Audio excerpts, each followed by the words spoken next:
Hello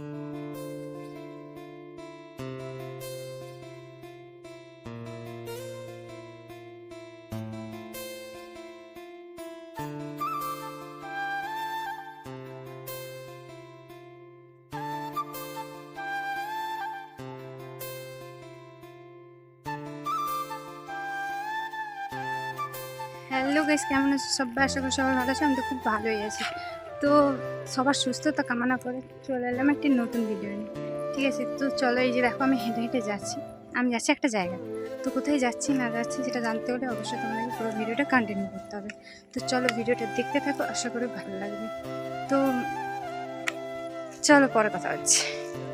কিন্তু তোমাদের সাথে কথা বলতে বলতে চলে এলাম আমাদের স্ট্যান্ডে। তো স্ট্যান্ডে এসে অনেকক্ষণ দাঁড়িয়েছিলাম, কিন্তু কোনো গাড়ি আসছিল না।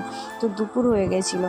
তো তারপরে একটা প্রাইভেট কার আসলো। তো প্রাইভেট কার ওই ভাইটাকে বললাম যে, ভাই তোমরা কি যাবে তেমনি? যে বললো হ্যাঁ যাবো। তো আমরা 4 জন তো উঠে পড়েছি ওই গাড়িতে। তো উঠে যাচ্ছি। তো তেমাথানেতে এসেও কিন্তু গাড়ি পেলাম না। ঠিক আছে, তো বাচ্চাকে নিয়ে যাব বলে তো ওই ভাইটাকে বললাম যে, তুমি চলো, আর আমরা যেখানে যাব ওইখানে তুমি ছেড়ে দিয়ে আসবে আমাদেরকে। তো ভাইটা বললো যে ঠিক আছে চলো। আর মানে ওই ভাইটা কিন্তু ভাড়া যায় না, বাড়ি যাচ্ছিলো। তো আমরা যেই বলেছি আমাদেরকে কিন্তু ছেড়ে দিয়ে আসছে। তো দেখো, এই যে আমরা 2 বোন আর 2 মেয়ে, আমরা সবাই গল্প করতে করতে যাচ্ছি। এই যে দেখো রাস্তাটা, আর এখন বর্ষাকাল, রাস্তাঘাট কত সুন্দর সবুজ সবুজ লাগে না?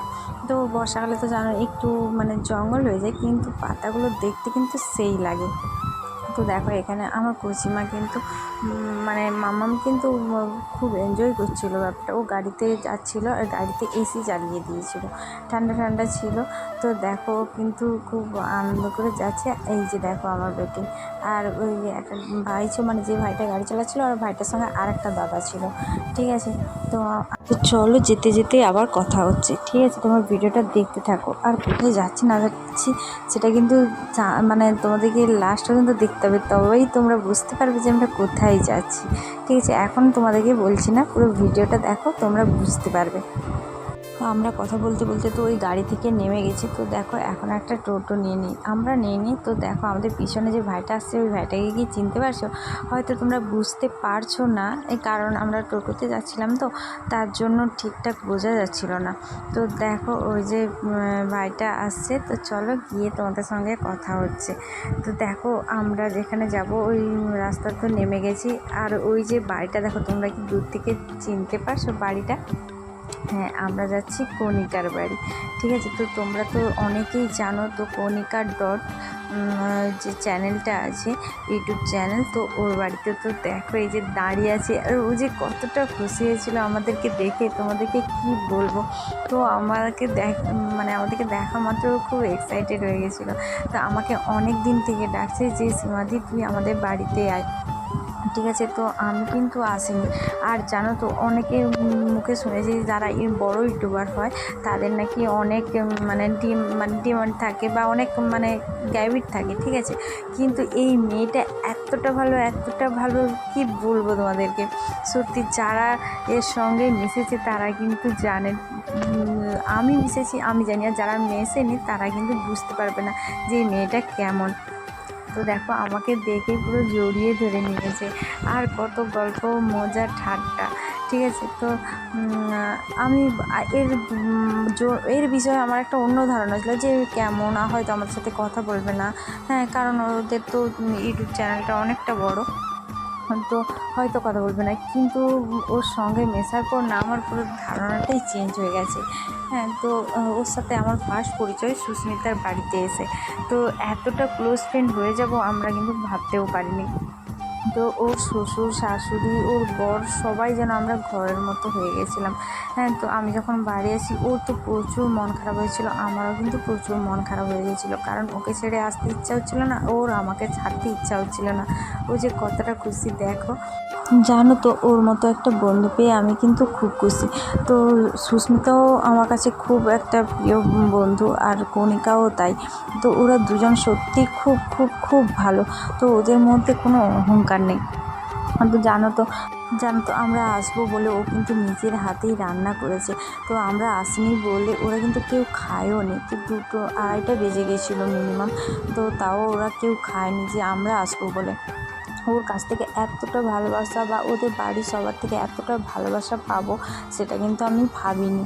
হ্যাঁ, তো তোমরা হয়তো ভাববে যে আমরা ভিডিওর জন্য দেখা করছি, না গো, একদম না। আমরা কিন্তু সেরকমভাবে ভিডিও বানাইনি। তো হয়তো ওই 2-1টা বানিয়েছি, কিন্তু বেশি ভিডিও বানাইনি। আমরা গল্প করে মজা করেই মোটামুটি কাটিয়েছি সময়টা। তো তারপরে তো আমি বাড়িও চলে এসেছিলাম। দেখো এইখানে এই যে মেসোমশাই, মাসিমা আর কণিকা আর ভাই সবাই কিন্তু ওরা আমাদেরকে নিয়ে ব্যস্ত হয়ে গেছিলো। হ্যাঁ, তো তারপরে দেখো এই যে অনেক কিছু রান্না করেছিল। পটল ভাজা, তারপর হচ্ছে আলু ভাজা, আর করেছিল ঝিঙা আলু পোস্ত, চিংড়া মাছের তরকারি, আর চিকেন, আর চাটনি ছিল, সঙ্গে আইসক্রিম, স্প্রাইট সবটাই ছিল। তো সত্যি কথা বলতে আমরা তো খেতেও পারি না, আর আমরা তো যত করলেও মেয়ে বলে যত খাই না কেন কতটা খাবো আমরা। তো যাই হোক, মোটামুটি একটু একটু করে খেয়ে নিয়েছি। তো এই যে দেখো আমার মাম্মাম তো বসে গেছিলো আমার সাথে। তো ও আমার মাম্মাম কেমন জানো তো, আমাকে যদি দেখতে পায় ও কিন্তু আমার কাছেই থাকে, ঠিক আছে। আমি যেখানে বসে থাকবো ও সেখানেই বসে থাকবে। তো দেখো আমি ওকে খাওয়াচ্ছিলাম, কিন্তু ও খায়নি।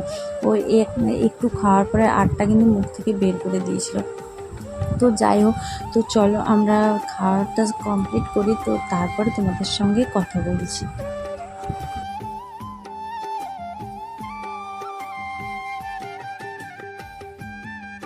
আমার আর আমার বেটির মোটামুটি তো খাওয়া হয়ে গেছিলো। তো তারপর দেখো আমার বোন, তো একে তো এতক্ষণ আমি ভিডিওতে নিইনি, কারণ ও ভিডিওটা করছিল তার জন্য। তো এখন দেখো ওর কাছে সব আমরা বাটি দিয়ে দিয়েছি, তাই ওকে লাগাচ্ছিলাম আমি যে তুই কত খেলি রে। তো দেখো ওই পাশে কিন্তু কণিকা অ্যানিকে খাইয়ে দিচ্ছিলো, মানে ঈশানীকে, ঠিক আছে। তো ঈশানীকে খাইয়ে দিচ্ছিল। তো আমরা খাওয়া দাওয়া কমপ্লিট করে সবাই একটু গল্প করছিলাম। তারপর দেখো বিকেলের ওয়েদারটা কেমন। তো মেসমশাই এখানে আমার মামামকে নিয়ে দাঁড়িয়েছিল। আর এই দেখো সামনেটা কত সুন্দর না, এটা হচ্ছে কণিকার বাড়ির সামনে ভিউটা। তো চলো ভিডিওটা কেমন হলো অবশ্যই কমেন্ট করে জানিও। টাটা।